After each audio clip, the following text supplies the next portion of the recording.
আসসালামু আলাইকুম। সবাই কেমন আছেন? আলহামদুলিল্লাহ আমি ফারজানাও ভালো আছি। আজকে আমার একটা কষ্টের কথা শুনেন। আমার ছোটবেলা বাবা মারা যায়। ছোটবেলা বাবা মারা যাওয়ার পরে আর্থিক অবস্থা ধরেন ভালোই রেখে গেছে। আজকে এই ভিডিওটা হচ্ছে আমাদের ভাইদের নিয়ে। তো বাবা মারা গেল। তখন আমি তো খুব কান্নাকাটি করতেছি। বাবা চলে গেল পৃথিবী ছেড়ে, আমাদের ছেড়ে। ভাই আমাকে বলল, বোন তুই কান্দিস কেন? আমি তো আছি, কেন কান্না করিস? বাবা নাই তাতে কি হয়েছে, আমি তো আছি। যাক, কিছুদিন কান্না করার পরে একটু মনটাকে সান্ত্বনা দিলাম, যাক আমার ভাই তো আছে। তারপর কান্নাকাটি করে 40 দিন আমি বাড়িতে চলে আসলাম, শ্বশুর বাড়িতে।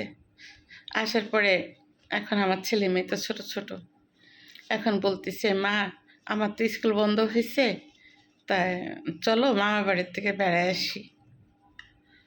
তখন আমি বললাম, চলো তাই যাই।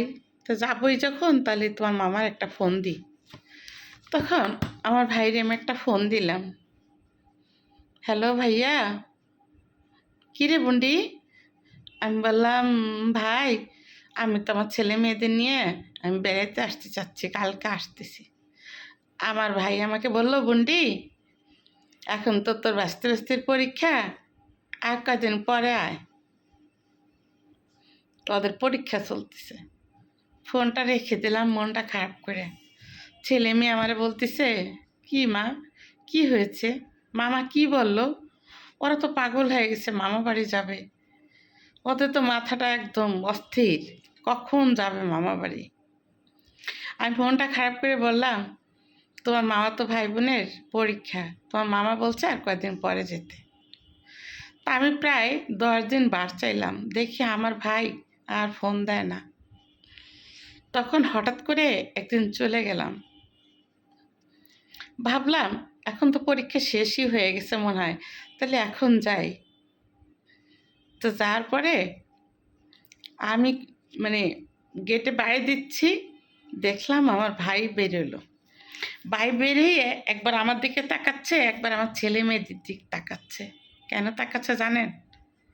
আমার ছেলে মেয়েদের যে দামি পোশাক নাই পরা, দামি জুতা নাই, আমার দামি ড্রেস নাই, আমি যে পরিপাটি না, আমি যে সুন্দরভাবে কাপড় চোপড় পরে যাই নেই, এখন তার ঘরে গেলে তার ঘর নোংরা হয়ে যাবে, তার সোফায় বসলে সোফাটা নষ্ট হয়ে যাবে, তাই তার বউ তাকে আবার ইচ্ছা মতন কথা শোনাবে। এখন বলতেছি, আরে বোন তুই এখন আসছিস কেন? তুই আসছিস, তুই আমাকে ফোন দিয়ে আসবি না? হ্যাঁ, এখনও তো ওদের পরীক্ষা শেষ হয়নি। আমার ভাই পকেটের থেকে 5,000 টাকা বের করে দিয়ে আমাকে বলল, বোন তুই চলে যা, তুই চলে যা, ওদের পরীক্ষা শেষ হলে আমি তোদের বলবো, তখন তুই আসিস।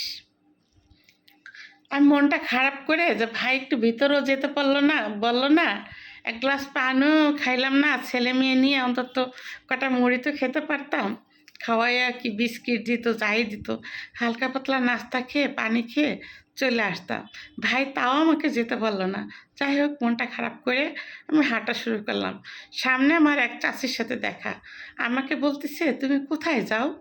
তা আমি বললাম, আসছিলাম তো বাবার বাড়ি।